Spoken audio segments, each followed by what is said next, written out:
आई भैया, हम भोजपुरी लोक गायक संदीप परदेसी आप सभी भोजपुरिया श्रोता समाज के सादर तहे दिल से प्रणाम करतनी। आई आप सभी के बीच में एगो विवाह गीत खाटी माटी की चीज लेके आइल बनी। आशा ना पूरा विश्वास बा कि आप सबके जरूर पसंद आई। आई देखी भाव कैसे बा।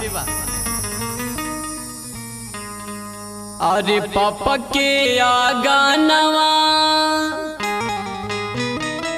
अरे गे नामा के फूलवा हो, अरे पापा के आगानवा अरे गे नामा के फूलवा हो, फूलवा फूलेला कच नारे लला, फूलवा फूलेला कच नारे लला। पापा के आगानवा गे नामा के फूलवा हो, पापा के आगानवा गे नामा के फूलवा हो, फूलवा फूलेला कच नारे लला, फूलवा फूलेला कच नारे लला।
दी है गे नामा के फूल।